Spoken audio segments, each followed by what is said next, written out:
Hello, everyone. This is Ninja DC joining again for another React discussion for Houseman Hotel. No, Helluva Boss. I of course mix it up again. Helluva Boss short. Let me see. What was its name? Shorts number 8. Big Boss. Yep. Of course, this is the same week that Konami came back in gaming world. So you did catch on to the reference. All right, I guess joining me again is going from a random Skype or rest in peace Skype, random Google Meets order. Wolf. Hello, everyone, and I am going first a second time in a row. That just shows how lucky I am. And I have a very good update. Not only have I been socializing with all my friends in real life and online more than I have, ever, but I've also been more active on my social medias than I was in an entire year, and I'm finally accomplishing all my hopes and dreams and probably going to perform soon. So yeah, I'm finally actually getting somewhere with my life and achieving my goals. I also know who I am now, where I kind of had an identity crisis for a while, but I know who I am now as a person, and I'm willing to share that with the world, that I am bigender, meaning to identify as a boy and a girl at the same time. I've known this about myself since I was 13, but because I was facing a lot of homophobia and transphobia from peers, I sort of suppressed that about myself for a while, but I came out to my parents and all my friends, and all of them supported me, so now I'm openly bigender, and I'm extremely happy about it because it makes me feel very comfortable with myself. So my life has been great. So what did you do this week? Yeah. All right. I guess next up, Second and Day. The DC group's Valentine's Day couple here. Which I don't know, I'll give a 5 out of 10 to our performance. We drove around trying to find a place to have brunch until we, snuck into somewhere that had crepes. All the crepes. And Daylover posted about it and misspelled crepes as CRAPS on social media. It's so cute. And I love that too. Well, every teenage boy when I was taking French class, I loved that joke. The French class made a post about Mardi Gras with a guy putting on the big French mustache and using the cheesy accent. Mardi Gras translates to fête. They celebrate by making crepe with lots of butter. And I made sure not to tell anybody I was in French class that week because, you couldn't stop hearing down the hall, oh, they made crap on Fat Tuesday. Oh, no. I'm sorry, Daylover, the best, loveliest wife ever. Aww. Get me a nice thing of soft pretzels for dinner as a Valentine's Day gift. Yeah, she's the best wife ever. Cute. Oh, that's cute. It's so cool. We're all getting cavities here. Aww. Also Helluva Boss or something happened, so I guess we'll talk about that. Let's go. We're the muck team, really. What can I say? Yeah. Aww. I guess next up, Carlos, are you ready? He's still muted, so I guess Jenn. I may be first. I may be last. I may have come into this call late because I forgot because I was so distracted by everything around me and everything, and all of a sudden your day and second are so darn cute. It just made my diabetes worse. Thanks a lot, you two. And always, Jenn. Happy Valentine's Day, y'all. So who's ready to rate? So now that it's the day after Valentine's Day, who's ready for a chocolate raid? Yay! All right. Chocolate rain. Some stay dry and others feel the same chocolate rain. Nice chocolate raid. Woo! All right. Next up, Gator. Hello, this is Gunmetal Gator here, your up-and-coming trading card game professional who never thought his dreams of actually becoming popular for doing card games would actually be legit, but here we are. Gator is moving up to a bigger pond. Yeah. And everybody's just moving up in God. the world. Isn't that And it's nuts? not Yukio, thank God. Oh my God. Like, even though they finally now have full arts, I'm sorry. Yukio pushed me away with its toxic player base. I'm just letting you know. Yeah, that's fair. Oh, yeah, Magic isn't seeming much better in the one group I joined. I tried Magic as well during my college years. I did not like the aesthetics of the card game, even with like some of the themes I really like. It just felt so boxed in, so square. It just didn't feel like enjoyable, you know? Just as like, oh, get all the cards that you need in order to make for like actual tournaments, like professional. And even with like the fun out of this format thing with Commander, I'm just like, I don't like this. This is supposed to be the fun format. I'm not having fun. Huh. I mean, that's not the Magic I know, especially like the formats with the Commander format, for example, where you have over 1,000 different commanders that all play the game in at least slightly different ways, and most of them in the card types massively different ways. So, yeah. The game I like. But to answer Daylover's question, I'm talking about a Facebook group that tricked me in with funny memes and turned out to, have a lot of cringy rage baiting people going on and on about how they hate people looking up cards that are good as opposed to home brewing, and like simultaneously being these nerds who can't read the room and being proud of it and swaggering and bragging, and it's very, very cringe, and it lives down to all the 90s nerd stereotypes that I thought I hated, but there you have it. Second, No. I feel so much shame for you. Like, I'm sorry, like I probably wouldn't even recommend Vanguard because of like how expensive it's gonna get. Oh, we already in Magic, so yeah. No, I know. You guys already have an install. Like, it's gonna be really hard to try to move out of that.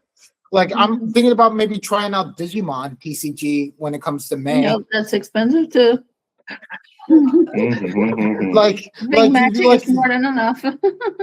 No, because for me, it's like Pokemon too. no, don't try Pokemon. Just don't try Pokemon. We It's have like there's been Collected much the more cards, crime. not played the card game. no. No. I'm saying because like there's been increased crime rates because of stuff going on in New York City because of Pokemon. Oh yeah, I'm I not saw even that. kidding. That was like fucking crazy. I've watched videos about that. Like, why the hell would people be literally trying to kill each other over Pokemon cards? Like, I've seen actual blood from that shit. We Right, actually so now people see still Pokemon charge cards for is chicken now just as sandwich. good as Come on. gold now. This is the reality of the situation now. Exactly. Like, how the hell did it get that bad? It's just a matter of like how much people value Pokemon. They value it just as much as gold/money. Mhm. And it is very true. And it's very true, depending on if you pull this ultra rare, then you just be like, either you give it to me for cheap or you're coming out of here in a body bag. It's like, Oh no. That like, makes no, perfect but sense. yeah, like that's really the thing about like TCGs. It's like Vanguard's very niche, so we don't have to deal with that so much, and also counterfeits, so we don't have to deal with that. It's just really hard, like when some cards spike up on, like, say, TCG Player once an anime episode comes out, and it showcases like some cards being used in conjunction with a new strategy, and it's like, well, all the generic dragon cards are going up because of a Dragon Slayer boss now. God damn it! It's Buster Blade all over again, but now in Vanguard. Yeah. I'm not even kidding about that. That literally happened this week. Oh no. Actually, just reminds me that there's like multiple like trading card game like simulator games. Oh yeah. Oh yeah, Digimon's gonna get that very soon. And once that happens, there's gonna be a lot more people going for Digimon. And might actually try to contest Pokemon for like public opinion, you know, in terms of like, were we wrong all along? Was Digimon the superior franchise? Because it's starting to feel like that's gonna happen to Digimon now. They're gonna be like, We shunned you for so long, but we didn't know how much goated you really were over Pokemon. We're sorry, Digimon. We are sorry. Digimon. It Yeah, really because- depends. Like, I feel it's in Nintendo's core to bungle because like apparently they're gonna make a big push because the new gen's gonna be starting at the end of the year. I think. Yeah, for the 30th anniversary, it's the 30th anniversary coming up, so they're gonna have to do it next year. And I think they're also doing a new anime either this year or next year. They rumored of bringing up. Wait, we're switching off of Liko and Roy? Oh my god. Yeah, I think there's supposed to be a new one, right? Because I'm hearing a rumor, like a strong like rumor that like Ash is supposed to be back, and I think, Oh my god. I think it's supposed to be Ash and the one I forget her name, the one that was actually liked Ash. Oh, Serena? I think it's supposed to be Serena. Serena? No. They can't do Serena. If they do Serena, I'm sorry. That's gonna be like they're gonna be desperate in bringing back Pokemon fans with that. If they do that. Pokemon wants a run back on creating the great anime that the XY season seemed like it was trying to be and was getting everyone excited for it to be, instead of what it actually did, which was refuse to buck too much from the formula of hard reset. Maybe not hard reset every season, but reset every season. I won't say soft one. I gotcha, but they're gonna have a mountain of a hill to climb because Digimon right now, they're tackling war. And I'm not talking about like, oh, it's the Digimon world warring against humans. No, I'm talking about actual Africans being bombed and being killed off, survivor guilt, and even human trafficking. Oh, You're tackling everything now. Digimon Beat Break is just. What if Digimon just went full on 100% no filter? Wow. It is literally, and the fact that we're getting this dub, I can't even believe what they're going to do for like the dub. If we actually get it fully, actually translated, it's just going to be like, guys, this might be the best Digimon season. So now, like Bandai just was like, we are gonna swim in this money. We are going to make more bank for Time Stranger, the new app game, the TCG, Beat Break. Everything is gonna be stonks now for Digimon. That is how good it's gotten. Let's go. Well, You're gonna be rich, I tell you, rich. Okay, as someone who only hears about these things as much as like somebody who scrolls through a little social media but doesn't particularly go looking for them does, I have yet to hear anyone say anything about Digimon, so it's very possible that, I mean, I would not be abundantly surprised if what you're saying turns out to be one of those times that, the fan base who is the hardcore fan base has a season to say, hey, that one's the magnum opus, and then everyone they manage to tell about it says, okay, cool. Like, it's just like the magnum opus before Beat Break was Tamers because of its amazing writing by Serial Experience Lane's writer. Mm-hmm. But then this season comes in, which feels like a bit of a sequel series to the one called Data Squad, which was about the main guy punching Digimon. Yeah, that same writer is writing this thing. All right, but I get that. What that said was, might as well move on to the topic of the discussion because I have a feeling we won't really have much to say because it was probably, I think, the shortest short that they've had. But Helluva Boss, Such a good boss. Big Boss. Oh yeah, we were supposed to Charles be and I talking can't about that, really weren't we? stay too long. Yes. Yeah, Charles and I think we both can't stay too long. We gotta give our appointments. What the hell? Jobs.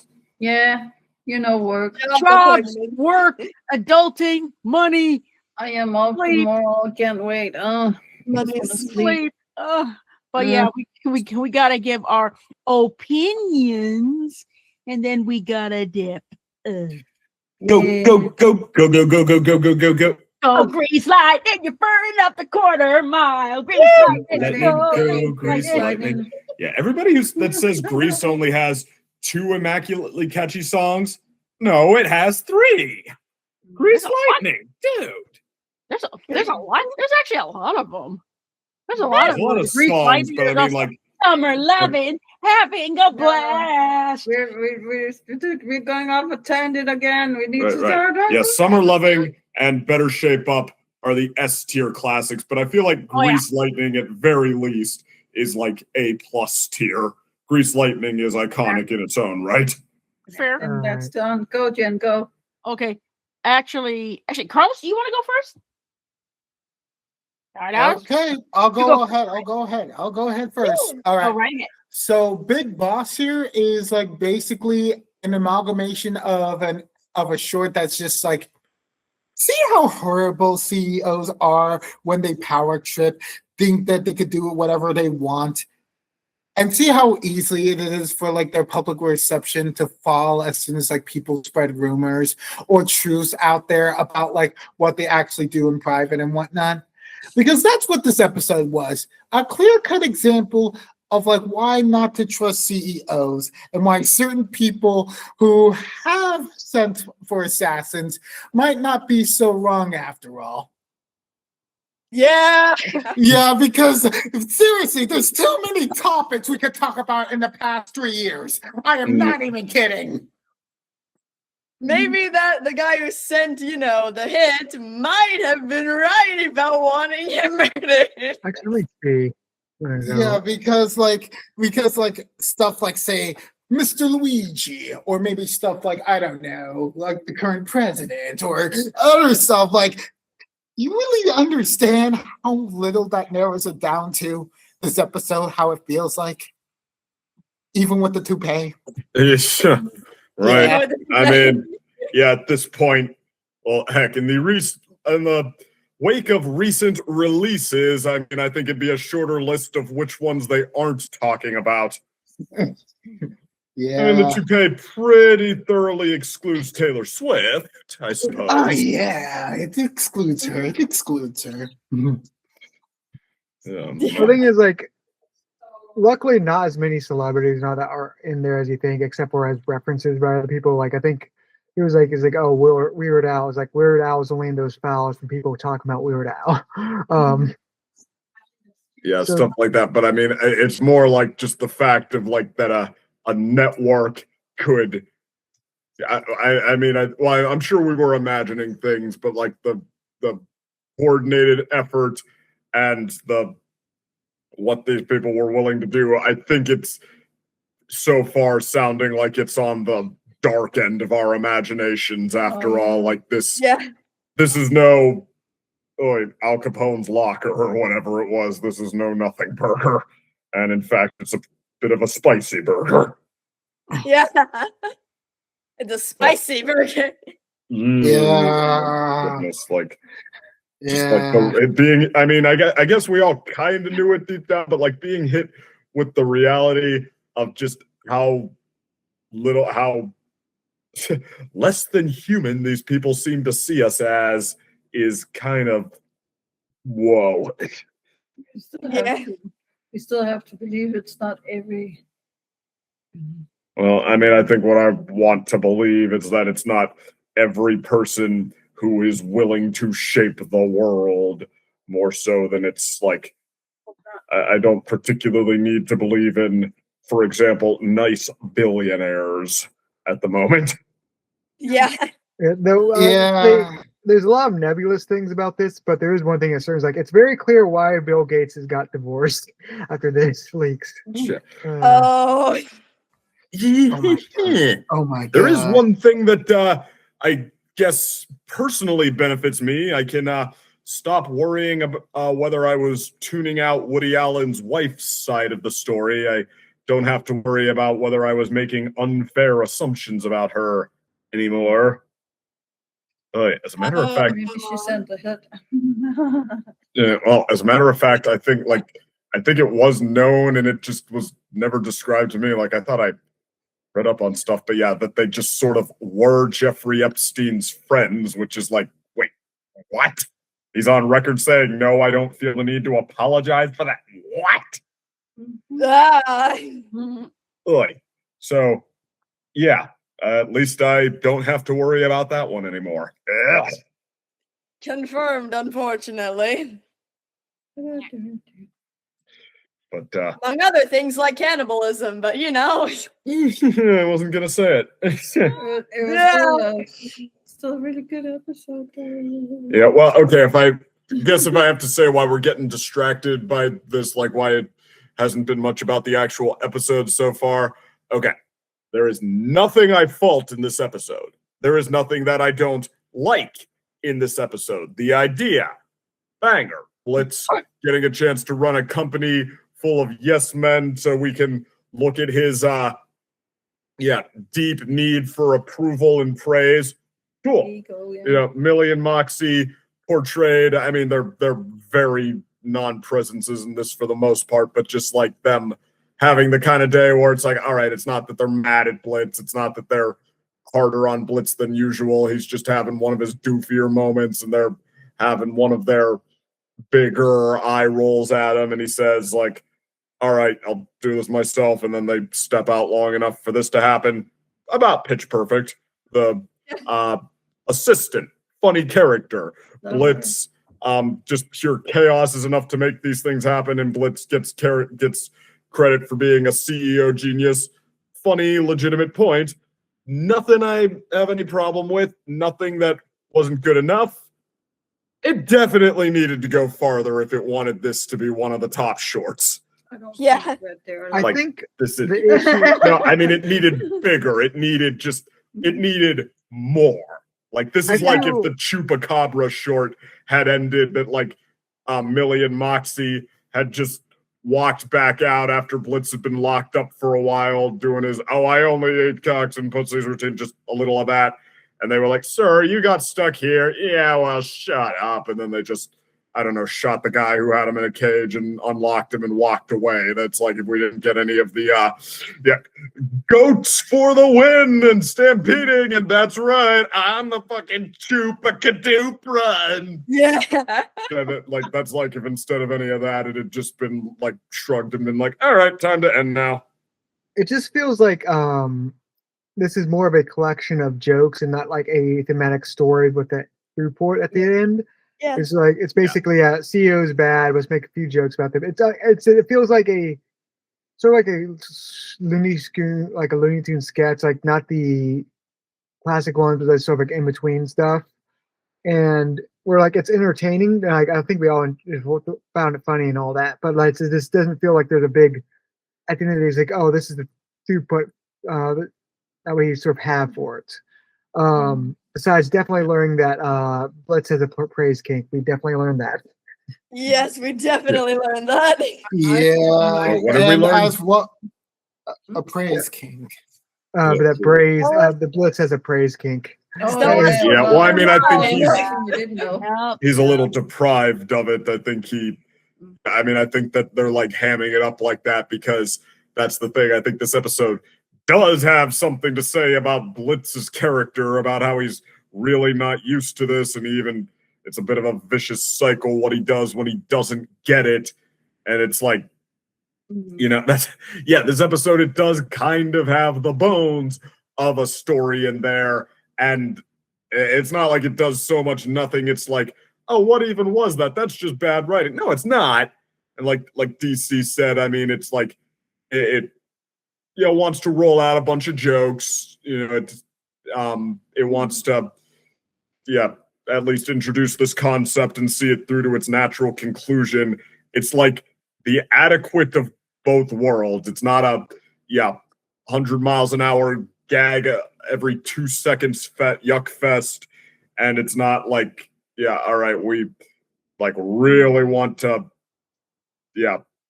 dig deep into our imagination on where we should take this. It's just like, all right, we got a concept we like. Here's what there is to take from it. Here's a bunch of jokes, including the one that, let's be honest, could only really be the natural punchline at this point. And okay, you're done. And so it's like it's a I don't know, 7.5 out of 10 kind of thing. Like, I guess at the end of the day, it's not particularly shooting for the moon on any front. I guess I'm the only one that thought it was really funny that they ended up. No, I think we all. doing it. I mean, it is really funny. It's just that, like, I don't- conceptually. Yeah, I know. Like you want the big explosion thing or something, and then it could have been funny too. But I also feel like the more subtle, it have to be swept under the rug, kind of, sort of. Also makes kind of sense. Well, I mean, like, do you consider this one up there with Blitz having to kill that weeb girl, for example, or one of the other great ones? Million Sally. Yeah, Moxie protecting that mob boss son, only to realize that he's projecting his own things onto that guy, and actually he needs to learn that his dad is just a bad guy.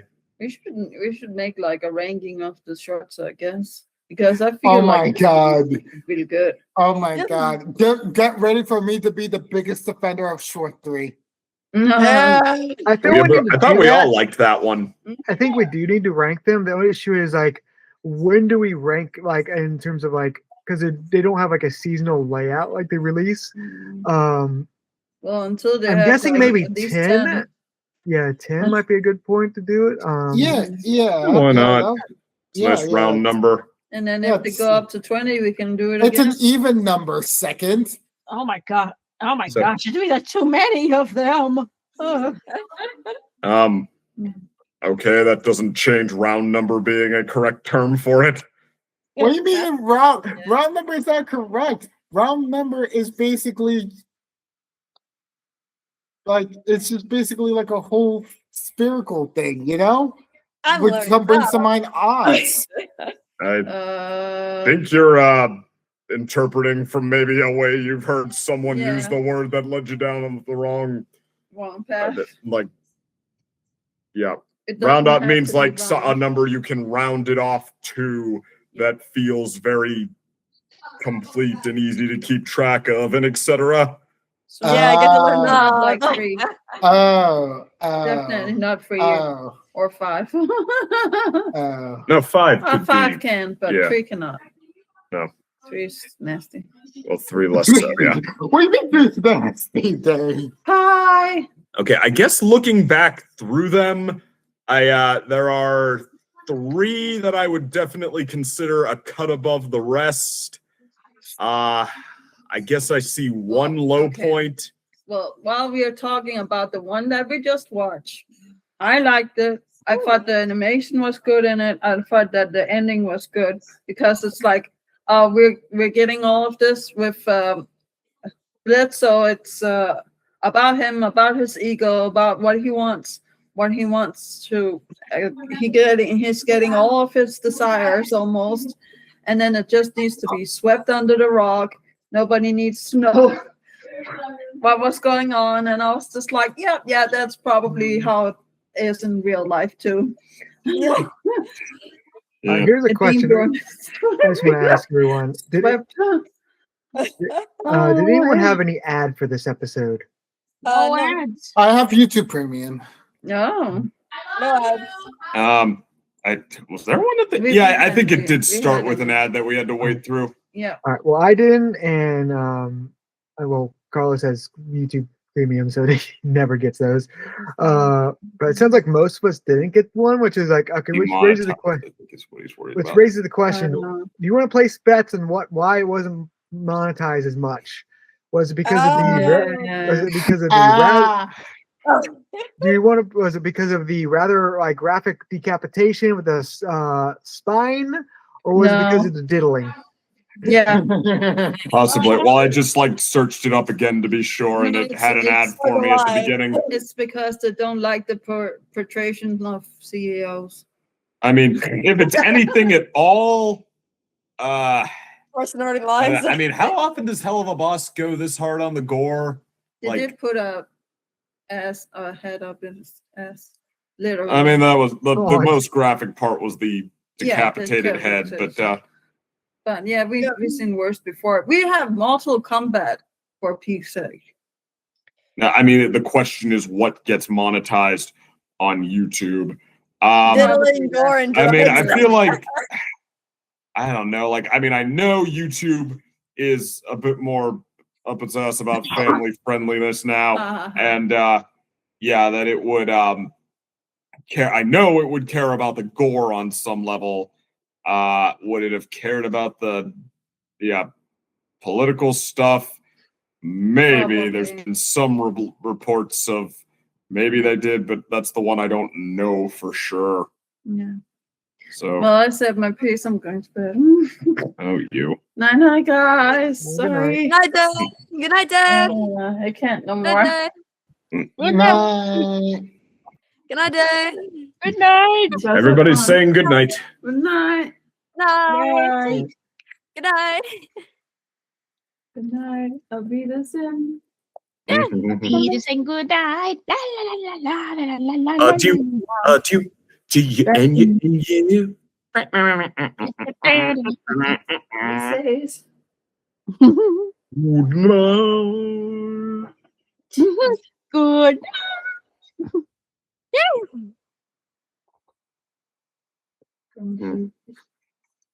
Okay, actually, it's getting late too. Can I make my quick opinion? All right. Go for it. Okay, so I gotta make mine quick, and I gotta hop off as well because work and all that fun stuff's okay. This will be easy. This was not really that much of a memorable episode. It was like, I know it's hell of a short, but I would say don't count it to stick in your short-term memory too much.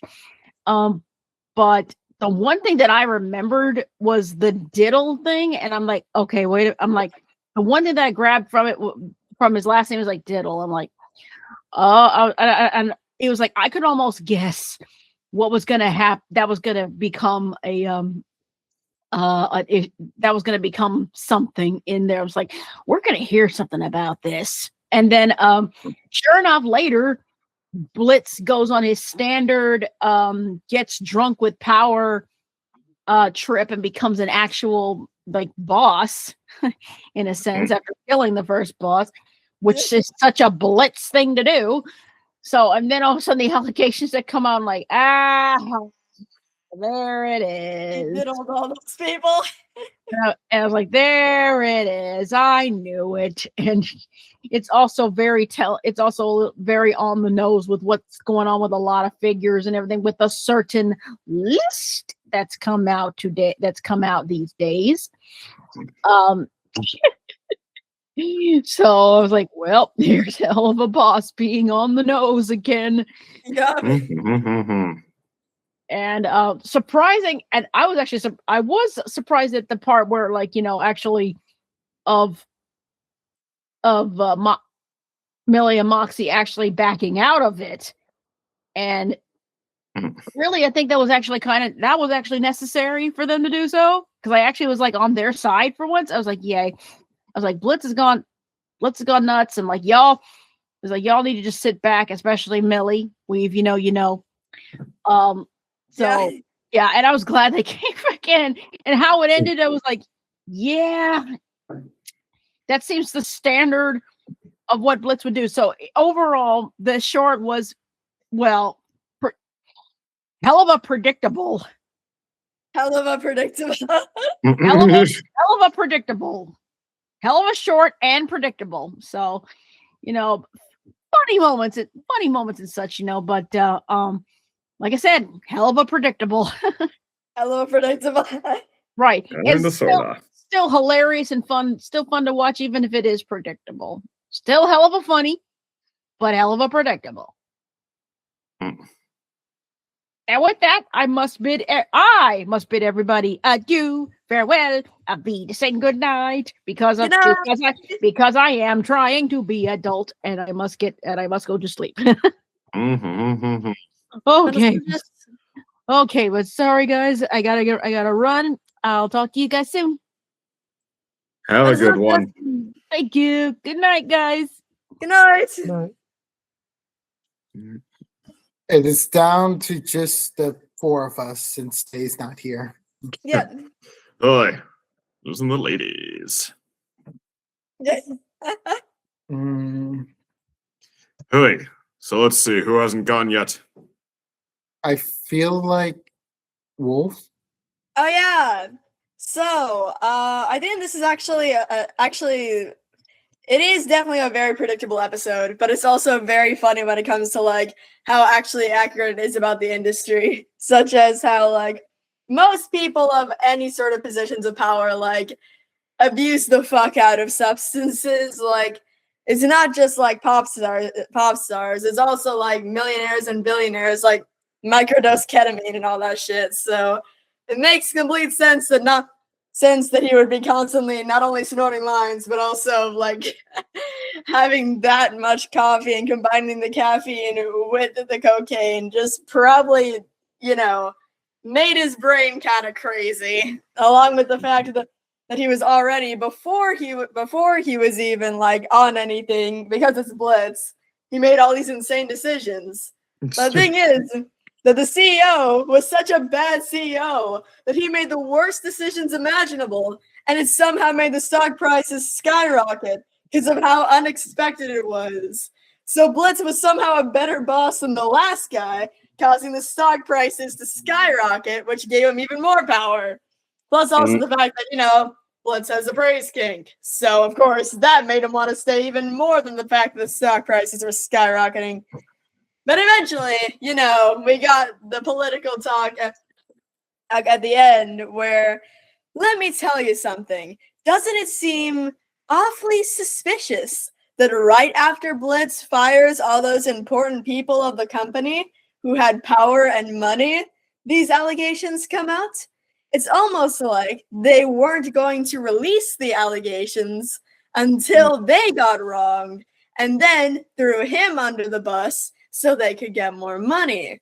That may or may not have been intentional. What I'm sure was almost certainly intentional was, Blitz adding, like, fire all the executives. Why would a company have multiple bosses? That's stupid. And his decision subsequently doubling the stock price. Like, that's definitely... The other people who were the quote-unquote bosses were hoarding all the money for themselves. So then, and when they weren't able to hoard all the money for themselves, stock prices skyrocketed. What a shocking! that's a Office Spacian jab at how, it's designed to favor the bosses. It's basically designed for people ranked higher up to reward themselves and hoard things. Exactly. And now that they can't hoard things anymore, now that they're all fired, that's why the stock prices went up so much. They couldn't fucking do it anymore because they were all fired. But that's sort of that's like when I mentioned like this episode felt like it was missing something.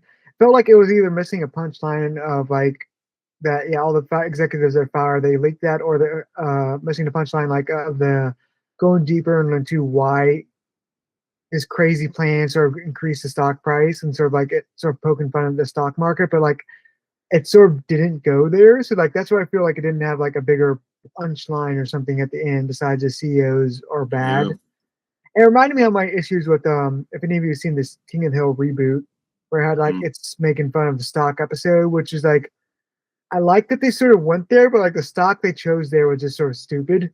And it was sort of like it felt like you're trying to combine two different things into this storyline. It's like, okay, there's a lot of different better options for a crazy balloon bust stock story than what King of the Hill did that episode. But like I appreciate you went there, but it's like it's that little bit of extra like push or research would have been made him better. Yeah. Or at very least a more bonkers shit show climax, like have Millie and Moxie who have to slice their way through all the vengeful CEOs, or like actually break up their ring of evil or something like that, or just like completely go on a tear to burn the place down as they summon their security that they were actually hoarding all the money for, or heck, have them summon ice if you want to go there, or off-brand ice, or just something, to I feel like make this into that kind of romp. I feel like they're probably going to make a separate episode for Ice specifically. I feel like honestly, like we shouldn't mix too many elements together second, because they might get a bit more confusing for like this romp of an episode. If we're gonna do something like that, that probably should be its own video. That's all I'm going to say. I mean, well, if they want to talk more extensively about both, sure. If they're only going to do one comment on, excuse me, recent events, shorts of this nature, then I totally feel like a valid, final punchline or would have been, summon the, brute squad of enforcers that we can just hire with no legal repercussion. And boom, they burst in their icy and uniforms and start getting carved up by the gang. Yeah. All right. I guess with that said, any other final thoughts on this short before we head off? Probably. Not much. It was kind of a nothing burger of an episode, but also not really. It's not a full course meal, but as a bonbon to tide us over until we get some more Vivzy Pop material, it'll do. This episode has scorned all the people that live in Utah. I pray for their souls. I pray for To be you. fair, they're Mormons. Then that explains a lot. Wait. If they're Mormons, then oh my God, they're gonna love the next JoJo part once it finally comes out. Then No, the next JoJo episode wants to talk about Mormons, does it? No. Like legitimately kind of canonize Mormonism. I am not joking. Oh, that's good. Like imagine a horse race in which it's masquerading a hunt for the body parts of Jesus Christ. Yeah. If you want to have your mind properly smacked around until you're ready to say, that's enough internet for today, go to YouTube, look up Banned Mormon Cartoon.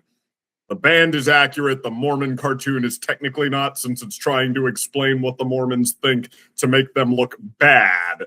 But nevertheless, this will be your reaction. Yeah, this is off-topic thing, but like, it reminded me of like one YouTube person I follow, like Poseidon Entertainment. He does like reflections in like theme parks and Disney and all that. He brought up like a conspiracy. I would say like he was like, he was trying to explain what a Disney adult is. And he sort of brought up like, oh yeah, big thing is like Mormons. It's because like Disney animation is so like positively received within like Mormon culture, so it's very encouraged to like go to Disney and all that, and it's also like used as a show off thing. It's like, this is a weird thing. I never thought it would go.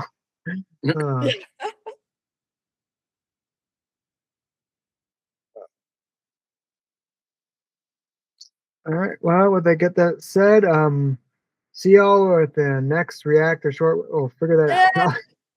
Let's go. Take care.